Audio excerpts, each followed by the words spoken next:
د خپل ارمان د جنازې کټ به په شا واخلمه په ډکو سترګو به بازو ستا د ډولۍ ونیسم منتشر شوی یم د درد په پته نه پوهېږم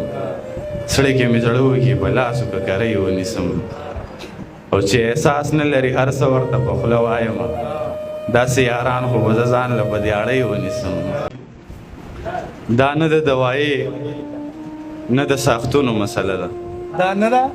دا نه د دوایي نه د ساختونو مسله ده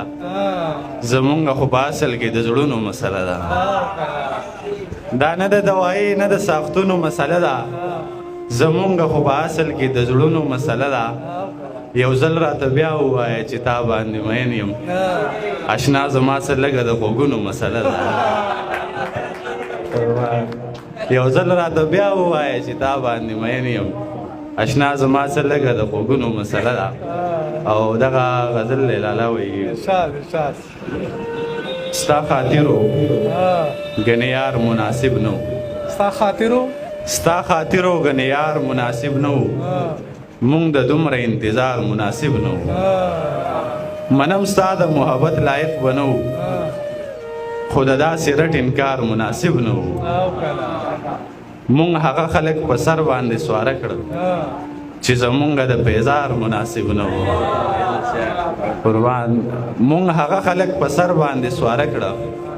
چې زمونږ د بیزار مناسب نه و او نرخزی به ترې نه ښه وي په کردار کې دا سرونه د دستار مناسب نه و زه منم چې سفر سخت و خو ستا داسې ستنېده په نیمه لار مناسب نه و او بېوسي د چا ځوانۍ د چرته ګوري دا لاسونه خو د کار مناسب نه و مونږ هم ستا د یارانې امیدوارانو خو جوړ مونږ ستا د اظهار مناسب نه و او تللی خو هیڅ خفه نه یم چې لاړل ځینې خلک د اسمار مناسب نه و یار له به خپې ونیسم خدای ته به جولۍ ونیسم خو که لالی لاړه نو ځان به د مرۍ ونیسم د خپل ارمان د جنازې کټ به په شا واخلمه په ډکو سترګو به بازو ستا د ډولۍ ونیسم منتشر شوی یم د درد په پته نه پوهېږم سړی کې مې زړه وکي په لاسو ککرۍ ونیسم او چې احساس نه لري هر څه ورته په خوله وایمه داسې یاران خو به زه ځان له بدیاړۍ ونیسم او زه به تر کومې تا د تلو منع کوم لاليه زه به تر څو پورې دا میخه د لکۍ ونیسم او زما قسمت لکه په دشته باندې بله ډیوه اسماره زه به دې د کوم طرف سیلۍ ونیسم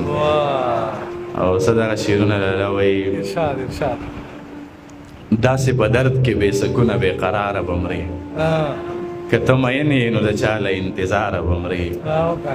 او لاس مې ور وړاندې که ویل مې وایه څه به کېږي پالي ویل بې یاره وې داسې بې یاره به مرې او تر ډېرو ورځو په ماڼي ګناهګارېږي خلک ما در پخلا که ګنې داسې ګناهګاره به مرې او ای د ښایست په نشه مسته ای مغرور اشنا د خړو پړو مینانو له ازاره به مرې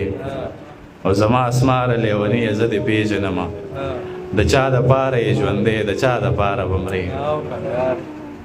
او څه دغه شعرونه چې وایي دومره ښایسته دی چې سپوږمۍ او آفتاب څه ته وایي داسې لالی خدای راکړی ګلاب څه ته وایي ته که ما چېرته تنهایۍ کې په ژړا وویني تا ته به وشي اندازه چې خراب څه ته وایي او در نږدې هم نشو له ورایه نه مو وزنګوي داسې ځواني خدای درکړې شراب څه ته وایي او د سړي زړه سیزي سړي ته ډېر تکلیف رسوي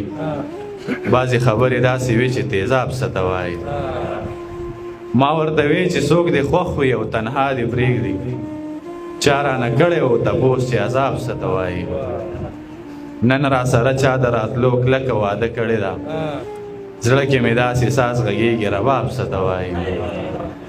او ځکه اسمار یمه دنیا له یمه تاله نه یم ما ته نامه وایه دا چې یو جناب څه ته وایي ووایې په خپله جنازه کې څوک ګډ شوی دی مخ ته د ډولۍ د یار کوڅه کې څوک ګډ شوی دی چا زما په شان کلونه پس دیدن موندلی دی یار ته د خپل کور په دروازه کې څوک ګډ شوی دی او خواته د پانځې زاهده دوه شریک قدمه دي وایې د جومات په احاطه کې څوک ګډ شوی دی او ما د یو زاهد د خپو پڼې نه جمله یوړلې یوه د شرابي د ویل یوه کې څوک ګډ شوی دی او ستا بې وفایۍ ته اسمار هوش کې تاویدی نه شو یاره ګنې داسې په نشه کې څوک ګډ شوی دی ډېره ډېره من قربان